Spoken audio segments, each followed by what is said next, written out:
घर की पुरानी पारंपरिक रेसिपी जो खाने के स्वाद को कई गुना बढ़ा देती है। दही वाली ड्राई मिर्ची, करारी भिंडी, ड्राई ग्वारफली और एकदम करारे करेले। सिर्फ एक बार मेहनत और पूरे साल दाल चावल का मज़ा दोगुना। तो चलिए देखते हैं कि इन 4 टेस्टी और लॉन्ग लास्टिंग कचरियों को बनाने का आसान तरीका क्या है। नमस्कार दोस्तों, आपका स्वागत है आपके अपने YouTube चैनल खाओ बनाओ किचन में।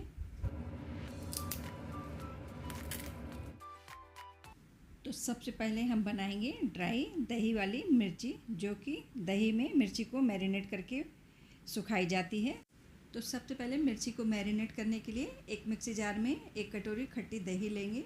फिर दही में डालेंगे 5 से 6 सूखी लाल मिर्च, 1 चम्मच साबुत धनिया, चौथाई चम्मच हींग, आधा चम्मच जीरा और 1 चम्मच नमक लेंगे। नमक क्योंकि दही खट्टी और मिर्ची तीखी होती है, इसलिए नमक थोड़ी सी ज़्यादा रखेंगे। और साथ में कलर अच्छा है इसके लिए आधा चम्मच हल्दी पाउडर और 1 चम्मच कस्तूरी मेथी डालकर मिक्सी को हल्का सा चला लेंगे, जिससे कि सारे मसाले दही में अच्छे से मिक्स हो जाए।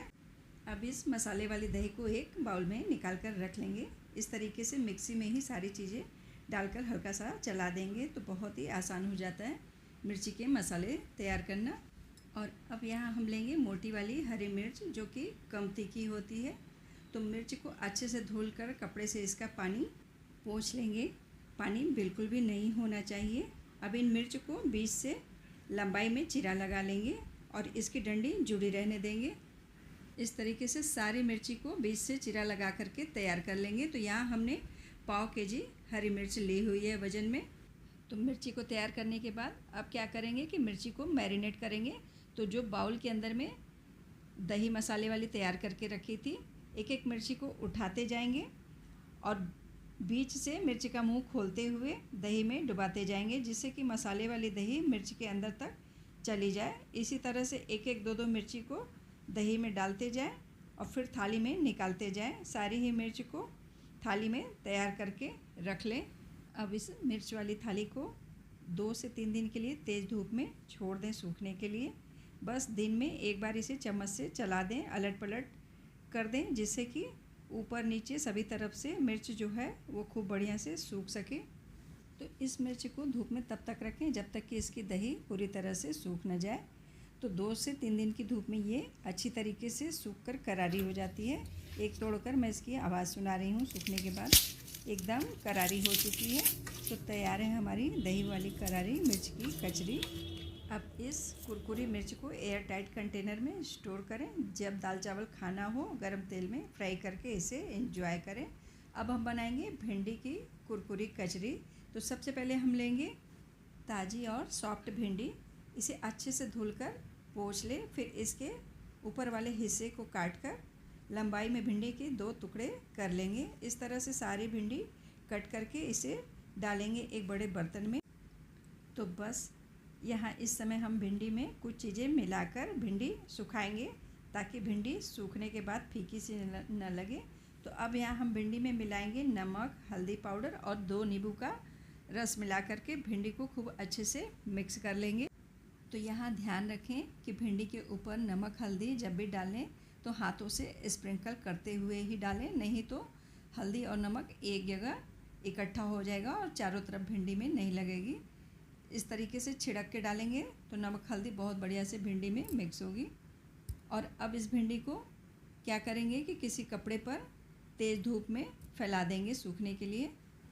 तो इसे धूप में तब तक सुखाएं जब तक कि ये कुरकुरी ना हो जाए। बस जब बढ़िया से भिंडी सूख जाए फिर इसे थोड़ा सा तोड़कर देख लें। जब इस तरीके से एकदम करारी हो जाए फिर इसे एयर टाइट जार में रख लें। फिर पूरे साल जब दाल चावल खाना हो और जब सब्ज़ी बनाने का मन ना भी हो तो इस ड्राई भिंडी की कचरी को निकालिए, गरम तेल में तलकर नमक मसाले डालकर एंजॉय कीजिए। तो हमारी भिंडी की कचरी तैयार है। अब हम बनाएंगे अपनी तीसरी कचरी ग्वारफली की, जो खाने में बहुत ही बेहतरीन लगती है। यहाँ हमने 1 केजी ग्वारफली को अच्छे से 2 से 3 बार वॉश कर लिया हुआ है। बस फिर इसके ऊपर वाले हिस्से को हल्का सा कट कर लेंगे और आगे वाला ज्यों का त्यों रहने देंगे। तो ग्वारफली की कचरी बनाना बहुत ही आसान है। आप चाहें तो इसे साबुत ही सुखा लें और न साबुत सुखाना चाहें तो इसे छोटे छोटे टुकड़ों में कट कर लें। अब हम क्या करेंगे कि एक बर्तन में लेंगे पानी और उसमें डालेंगे 1 चम्मच नमक और नमक खूब अच्छे से पानी में मिक्स कर देंगे। अब इस नमक वाले पानी में सारी ग्वारफली को डालकर 10 मिनट के लिए छोड़ देंगे, जिससे कि ग्वारफली थोड़ा सा नमक वाला पानी सोख कर जाए और फिर 10 मिनट बाद इसका पानी छान लेंगे।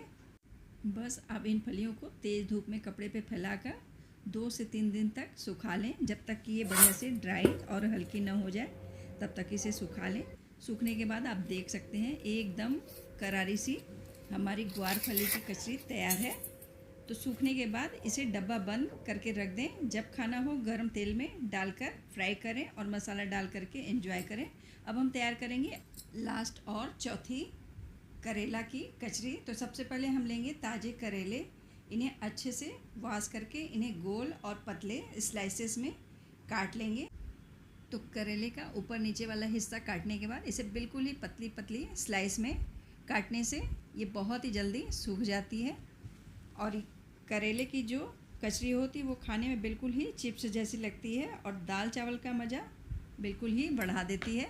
तो सारे ही करेले काटने के बाद हम एक बड़े बर्तन में पानी लेकर उसमें 1 चम्मच नमक डाल लेंगे और कटे हुए करेले नमक वाले पानी में डालकर 10 मिनट के लिए छोड़ देंगे, जिससे कि नमक का अंश करेले में आ जाए। अब सारे करेले को पानी से निकालकर छन्नी में रखेंगे, फिर इसे तेज़ धूप में कपड़े पर फैलाकर खूब बढ़िया से सुखा लेंगे।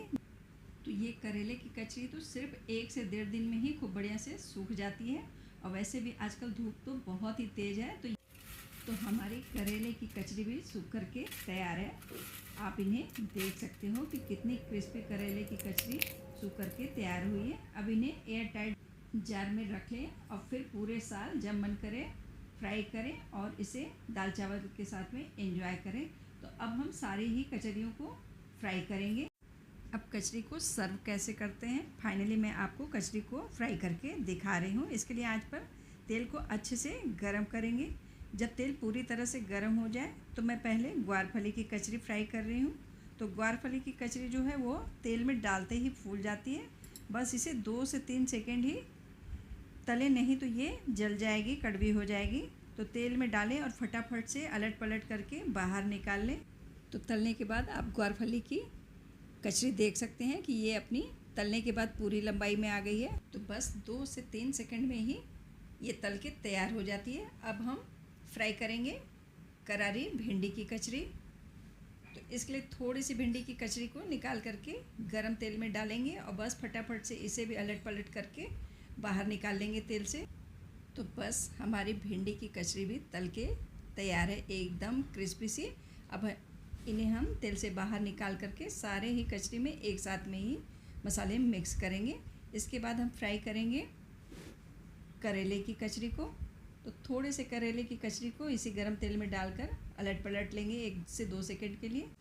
तो कचरी को जब भी फ्राई करें तो एक बात का ध्यान ज़रूरी रखें कि इसे फटाफट से गरम तेल में डालें और अलट पलट करके तुरंत ही निकालें, क्योंकि धूप में सूखने की वजह से कचरी बहुत ही हल्की हो जाती है। तो बस 1 से 2 सेकंड में फ्राई हो जाती है। तो करेले की कचरी को फ्राई करने के बाद हमने 4 से 5 दही वाली मिर्ची को भी फ्राई कर लिया हुआ है। तो दोस्तों कचरी आप तभी बनाएं जबकि तेज़ धूप हो। जब तेज़ धूप में कचरी बढ़िया से सूखेगी तभी वो साल भर चलेगी। तो अब यहाँ सबसे पहले मैं ग्वारफली की कचरी में मिलाने वाली हूँ हल्का सा सांभर मसाला, थोड़ा सा रोस्टेड जीरा पाउडर। इसके बाद स्प्रिंकल करेंगे पुदीने का पाउडर, थोड़ी सी हींग का पाउडर, अमचूर पाउडर, लास्ट में नमक स्प्रिंकल करके इसे मिक्स कर लेंगे। तो ये हमारी क्रिस्पी चटपटी ग्वारफली की कचरी तैयार है। इसे आप दाल चावल खिचड़ी दलिया के साथ एंजॉय कर सकते हैं और आप इसे चाहें तो चाय के साथ एज ए स्नैक्स भी खा सकते हैं। एकदम क्रिस्पी ग्वारफली की कचरी तैयार है सर्व करने के लिए। और अब तैयार करेंगे करारी भिंडी की कचरी। तो इसमें मैं मिक्स करने वाली हूँ थोड़ा सा मैगी मसाला, अमचूर पाउडर, नमक, लाल मिर्च पाउडर डाल करके इसे अच्छे से मिक्स कर लेंगे और ऊपर से हल्का सा पुदीने का पाउडर स्प्रिंकल करके बस तैयार है हमारी करारी मैगी के फ्लेवर वाली भिंडी की कचरी। है ना एकदम करारी भिंडी। और अब बारी आती है करेले की कचरी की। तो मैं इसमें सबसे पहले हल्का सा नमक स्प्रिंकल कर रही हूँ और थोड़ा सा पेरी पेरी मसाला, इसके बाद हींग, रोस्टेड जीरा पाउडर डालकर मिक्स करेंगे। तो आप कोई भी मसाले इन कचरियों पर डालकर तैयार कर सकते हैं, जो भी फ्लेवर के मसाले आपको अच्छे लगते हों। ज़रूरी नहीं कि जो मैं डाल रही हूँ वही मसाले आप भी डालें। जो मसाले आपके पास हों उन्हें ही डालकर बस चटपटा बना लें। आप चाहें तो खाली चाट मसाला मिक्स करके भी सर्व कर सकते हैं, तब भी ये उतनी ही टेस्टी लगेगी। तो लीजिए, तैयार है चारों तरह की क्रंची चटपटी कचरियाँ। एक बार आपने इन्हें दाल चावल के साथ खा लिया ना, तो सब्जी की ज़रूरत बिल्कुल भूल जाएंगे। दोस्तों, आपको इन चारों में से कौन सी रेसिपी सबसे ज़्यादा बेस्ट लगी, मुझे नीचे कमेंट में ज़रूर बताएं। अगर वीडियो पसंद आई हो तो इसे लाइक करें और अपने फैमिली फ्रेंड्स के साथ शेयर भी करें, जिससे वो भी इस पारंपरिक और देसी रेसिपी को एंजॉय कर सकें। और ऐसी ही देसी और आसान सी रेसिपी के लिए हमारे चैनल को सब्सक्राइब करके बेल आइकन को दबाना ना भूलें। मिलते हैं नेक्स्ट रेसिपी के साथ। Thank you.